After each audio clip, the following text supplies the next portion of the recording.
जय हिंद दोस्तों। तमाम नियोजित शिक्षकों, विशिष्ट शिक्षकों, बीपीएससी शिक्षक शिक्षिकाओं और शिक्षा सेवक और तालीमी मरकज़ भाई बहनों को आदाब सलाम। दोस्तों, आज मैं विशिष्ट शिक्षकों का बात चर्चा लेना चाहता हूँ। उसके बाद मैं फिर शिक्षा सेवक तालीमी मरकज़ का फिर चर्चा लूँगा। विशिष्ट शिक्षकों के बारे में मुझे कहना है कि जो बिहार विधानसभा परिषद और बिहार विधानसभा का जो सत्र चल रहा है, उसमें शिक्षा मंत्री माननीय श्री सुनील कुमार साहब साफ लफ्ज़ों में कहे हैं कि विशिष्ट शिक्षकों को सेवा में निरंतरता नहीं मिलेगा और न सप्तम वेतन या 8वां वेतन जो है उसका भी लाभ नहीं मिलेगा। चूँकि साफ लफ्ज़ों में कहा है, माननीय मंत्री शिक्षा विभाग साफ लफ्ज़ों में कहा है कि सुप्रीम कोर्ट ऑफ इंडिया जो 2018 में ये फैसला दिया है कि इन लोगों को समान काम का समान वेतन नहीं मिलेगा। आपको ये भी बता दें, SLP संख्या 20/22/2018। आपको मालूम होना चाहिए कि नियोजित शिक्षक हाई कोर्ट में जीत गए थे कि समान काम का समान वेतन मिलेगा। अब बहुत बहस हुआ, यहाँ तक कि हाई कोर्ट के जस्टिस ये कहा कि पानी पिलाने वाला का जो वेतन मिलता है वो शिक्षक शिक्षिकाओं को नहीं मिलता है, और नियोजित शिक्षकों के हक में जजमेंट दे दिया। लेकिन यही माननीय Nitish Kumar supreme court of India में जाकर के अपील दायर किए। SLP संख्या 20/2018 उसमें साफ सिलेंडर कर गया कि मेरे पास कुछ नहीं, हम कहाँ से इसको पूर्ति करेंगे। तो बिहार सरकार के समर्थन में, सपोर्ट में जीत हो गई है। और यह सोशल मीडिया में इतना वायरल हो रहा है कि नियोजित शिक्षकों, विशिष्ट शिक्षकों, BPSC शिक्षक शिक्षिकाओं के साथ अन्याय हो रहा है, जुल्म हो रहा है। अंतोगत्वा ये हुआ कि बिहार विधान परिषद में जोरदार बहस हुआ। माननीय सुनील कुमार शिक्षा मंत्री एक बहाना लेकर के कहें कि अप्रैल में हम जो है कमेटी का गठन करेंगे, लेकिन नीतीश कुमार का दिल साफ नहीं है। अब आज की बात बता रहा हूं। आज 18 मार्च 2025 को बिहार विधान परिषद में माननीय नीतीश कुमार के शिक्षा मंत्री साफ लफ्जों में कह दिया, फाइल सुना करके, कि सुप्रीम कोर्ट ऑफ इंडिया का ये फैसला है। इसलिए आप लोगों को जो विशिष्ट शिक्षक बने हैं उसको सेवा में न निरंतरता मिलेगा और न 8वीं वेतन और 7वां वेतन जो है वो नहीं मिलेगा। क्योंकि नीतीश कुमार का दिल साफी नहीं है। ये साफ जो है ये अलग संशोधन करके दूसरा पे स्केल बनाया है।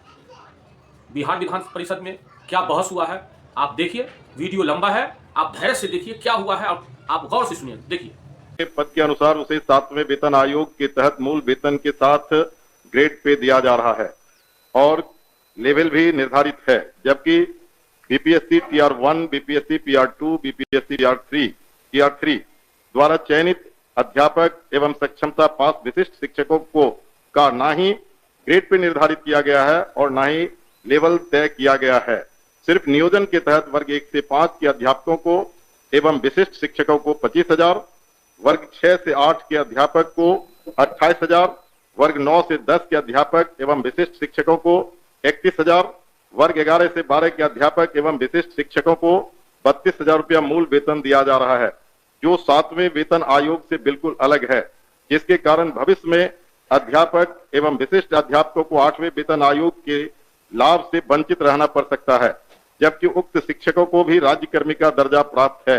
अतः उक्त शिक्षकों के हित में पद के अनुसार शिक्षकों को ग्रेड पे तथा लेवल निर्धारित करने हेतु हम सदन के माध्यम से सरकार का ध्यान आकृष्ट कराते हैं। माननीय मंत्री शिक्षा विभाग। अध्यक्ष महोदय, वस्तुस्थिति यह है कि पंचायती राज संस्थाओं एवं नगर निकाय संस्थाओं द्वारा नियुक्त शिक्षकों को समान कार्य के बदले समान वेतन देने से संबंधित माननीय सर्वोच्च न्यायालय में दायर SLP संख्या 20/2018 बिहार सरकार एवं अन्य बनाम बिहार माध्यमिक शिक्षक संघर्ष समिति एवं अन्य के साथ दिनांक 10/5/2019 को पारित आदेश, जिसमें माननीय उच्च न्यायालय के द्वारा समान कार्य के बदले समान वेतन देने हेतु पारित आदेश को निरस्त कर दिया गया है। राज्य सरकार पंचायती राज संस्थाओं एवं नगर निकाय संस्थाओं द्वारा नियुक्त शिक्षकों को बेहतर वेतन एवं सेवा शर्त हेतुकृत संकल्पित रही है। राज्य सरकार ने सहानुभूति पूर्वक इन शिक्षकों को 1/9/2020 से EPF योजना, जिसमें राज्य सरकार के द्वारा लगभग 5% अंशदान दिया गया है, से आच्छादित करते हुए दिनांक 1/4/2021 से 15% का वेतन वृद्धि किया गया। पुनः राज्य सरकार द्वारा स्थानीय निकाय शिक्षकों को बेहतर सेवा शर्त एवं वेतन प्राप्त हो के परिप्रेक्ष्य में बिहार विद्यालय विशिष्ट शिक्षा नियमावली 2023 अधिसूचित किया गया। नए शिक्षकों की नियुक्ति हेतु बिहार राज्य विद्यालय अध्यापक नियुक्ति स्थानांतरण अनुशासनिक कार्रवाई एवं सेवा शर्त नियमावली 2023 अधिसूचित किया गया। सरकार द्वारा इन दोनों नियमावली से नया पद सृजित किया गया। यह पद 7वें वेतन आयोग लागू होने के बाद सृजित किए गए हैं, इसलिए यह पद 7वें वेतन आयोग द्वारा निर्धारित पदों में सम्मिलित नहीं है। सरकार द्वारा सरकार के अन्य बहुत सारे पद सृजित किए जाते हैं जो 7वें वेतन आयोग में सम्मिलित नहीं होते हैं। इन दोनों नियमावली के तहत वर्ग 1 से 5 के शिक्षकों को 25,000, वर्ग 6 से 8 के शिक्षकों को 28,000, वर्ग 9 से 10 के शिक्षकों को 31,000 एवं वर्ग 11 से 12 के शिक्षकों को 25,000 प्रारंभिक वेतन निर्धारित करते हुए पे मैट्रिक्स का निर्धारण किया गया। उक्त नियमावली के तहत शिक्षकों को बेहतर प्रोन्नति का लाभ दिया गया। अगले संभावित जो वेतन आयोग 8वां वेतन आयोग में ये शिक्षा विभाग द्वारा इन विद्यालय अध्यापकों एवं विशिष्ट शिक्षकों के वेतन मान को उचित स्तर पर निर्धारित करने हेतु वित्त विभाग को अनुशंसित किया जाएगा। महोदय, मैं पूरे वक्तव्य को मैं सुना। सरकार बीपीएससी का एग्जामिनेशन लेकर के सरकार ने घोषणा किया कि वो राज्यकर्मी होंगे। दूसरी बात की सरकार ने ही घोषणा किया कि सक्षमता परीक्षा पास जो कर जाएंगे शिक्षक वो राज्यकर्मी होंगे। तो जब राज्यकर्मी होंगे तब फिर क्या औचित्य है कि आप उसको 7वें वेतन के लाभ से अलग रखेंगे, उस श्रेणी में नहीं रखेंगे? क्यों उसको राज्यकर्मी का दर्जा देते हुए और राज्यकर्मी की घोषणा करते हुए उस लाभ से सरकार क्यों वंचित रखना चाहती है, ये मैं जानना चाहता हूं। माननीय मंत्री। अध्यक्ष महोदय, इसमें जो विचार विमर्श किया गया वित्त विभाग से, ऐसी बात नहीं है कि सहानुभूति तो पूरी रखी गई। एक और आंकड़ा मैं पढ़ना चाहूंगा सदन के सामने। वर्ष 2003 में जो नियुक्त प्रशिक्षित शिक्षा मित्र थे, प्रारंभ में उनका नियत वेतन प्रति माह था 1,500, जो वर्तमान सकल वेतन प्रति माह हो गया 31,340। वर्ष 2006 में नियुक्त पंचायत प्रखंड नगर शिक्षक थे 5,000, उनका वर्तमान सकल वेतन प्रति माह हो गया 29,410। वर्ष 2010 में नियुक्त पंचायत प्रखंड नगर शिक्षक 7,000 था वेतनमान, तो उनका हो गया आज के दिन में 29,410। वर्ष 2013 में नियुक्त पंचायत प्रखंड नगर शिक्षक 10,000 थे, उनका आज के दिन में 29,410 सकल वेतन प्रति माह हुआ। ये वित्त विभाग की सोच थी कि इनका 7वें वेतन आयोग से आच्छादित नहीं होंगे और इनके लिए अलग से उन्होंने एक पे मैट्रिक्स बनाई। लेकिन साथ ही हमने ये भी कहा कि भविष्य में जब 8th पे कमीशन लागू होगा तो उसमें फिटमेंट कमेटी बैठती और फिटमेंट कमेटी जिस श्रेणी में ये फिट करेंगे उसमें उनको आच्छादित करेंगे। धन्यवाद महोदय। जो सरकार के द्वारा वक्तव्य फिर दोबारा दिया गया, ये पुरानी बात को दोहराई गई कि जब नियोजन इकाई कई नियोजन इकाई थी, आपने 23 में उस तमाम नियोजन इकाई को भंग कर दिया। अब जिला स्तर पर नियोजन इकाई आपने गठित कर दिया, जितने जिला है उतने ही नियोजन इकाई है, और आपने आपके फैसले से सरकार ने फैसला लिया कि अब तमाम जो पहली प्रक्रिया थी उसको हम समाप्त करते हैं और बीपीएससी से एग्जामिनेशन लेकर के हम शिक्षक को बहाल करेंगे और वो राज्यकर्मी होंगे। दूसरा, कि सरकार से हम लोग बात कर रहे थे कि जो पुराने तरीके से पंचायत से, प्रखंड से, जिला परिषद से जिन शिक्षकों को नियोजित किया गया उनको आप सरकारी कर्मी घोषित कीजिए। सरकार ने एक फैसला लिया, सक्षमता परीक्षा जो पास करेगा वो सरकारी कर्मी होंगे। तो सवाल उठता है कि सरकारी कर्मी वो सिर्फ स्कूल में नहीं पढ़ाते हैं, उनसे आप चुनाव में बूथ पर भेजते हैं, उनसे आप जो है सो बीएलओ बनाते हैं, उनको कई तरह का सवाल करते हैं।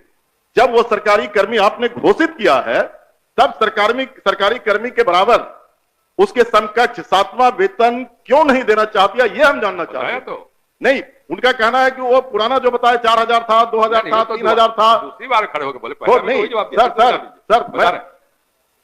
अध्यक्ष महोदय, जब ये पूरा मामला वित्त विभाग में गया, वित्त विभाग इसमें सारी निर्णय लेता है कि मैट्रिक्स उन्होंने नया किया और कहा कि ये 7वें वेतन आयोग से आच्छादित नहीं होंगे। और दूसरी बात ये भी है, हम इस बात को स्वीकार कर रहे हैं कि भविष्य में जब 8th पे कमीशन का इन्होंने बात उठाई है, तो जब भी पे कमीशन केंद्र सरकार के द्वारा जब वो लागू होता है तो तो यहाँ बिहार में भी फिटमेंट कमेटी बैठती है और फिटमेंट कमेटी के अनुसार उस वक्त इसमें जिसमें करेंगे हम लोग अनुशंसा करेंगे, लेकिन अंतोगत्वा इन सभी मामलों में वित्त विभाग अपने वित्तीय प्रबंधन के तहत ही अंतिम फैसला देता है, जिसको सभी को स्वीकार करना पड़ता है। धन्यवाद। हो गया आपका। सर ठीक है, वो लोग पूछेंगे, लेकिन मेरा आखिरी सबमिशन है सर, सप्लीमेंट्री मेरा ये है कि वित्त विभाग से सारी प्रक्रिया को पूरा करते हुए तब आपने बीपीएससी का एग्जामिनेशन लिया और तब आपने राज्यकर्मी का दर्जा दिया, तो साथ में वहीं घूम फिर के आ रहे हैं आप। साथ में वेतन का आप लाभ उसे क्यों नहीं देना चाहते? ये सरकार एक लास्ट करते हैं सर, मैं एक ही बात तो बोलने बोलिए अध्यक्ष। बैठक में क्या शिक्षकों के इन मुद्दों को रखा जाएगा? कह रहे हैं हमने तो कहा ही कि जब 8 कमीशन का जो उसमें फाइंडिंग्स आएंगी, तब बिहार में जब फिटमेंट कमेटी होगी तो अलग अलग विभाग का उसमें टेकअप किया जाता है, तो उस वक्त विचार किया जाएगा निश्चित रूप से। धन्यवाद। ओके अध्यक्ष महोदय, वर्ष 2023 में नियोजित शिक्षकों को महागठबंधन की सरकार में राज्यकर्मी का दर्जा दिया गया था महोदय। और ध्यान रखिए जो शिक्षकों के हित में उनके पद के अनुसार ग्रेड पे और उनका लेवल जो तय करना है वो सरकार कब तक देने का विचार रखती है? यदि देने का विचार रखती है तो कब तक, नहीं तो क्यों? एक ही बात हो रही है। आपके माध्यम से मैं शॉर्ट में 2 पूरक पूछना चाहता हूं।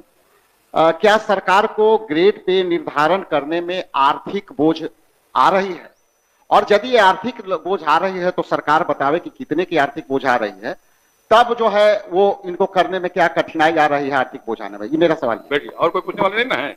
चलिए आप बताइए महोदय। ये तो जब ऐसे मामले वित्त विभाग में जाते हैं तो नीति निर्धारण और सारी समीक्षा वित्त विभाग करती है, तो वित्त विभाग का निर्णय सभी को मान्य होता है और इस पर क्या आंतरिक जो वित्तीय बोझ रहेगा सभी चीजों का कैलकुलेशन उन्होंने किया होगा, तभी इस तरह का उन्होंने इस निर्णय पर पहुंचे जिसके बारे में हमने सदन को अवगत किया है। अध्यक्ष सूचना को पढ़े। बैठी हो गया नहीं? अरे दोस्तों, आपने देखा साफ डिटेल में माननीय मंत्री शिक्षा विभाग श्री सुनील कुमार साहब पूरे सभा को संबोधित करते हुए कहें, सवाल जवाब का बहुत कटिंग हुआ है।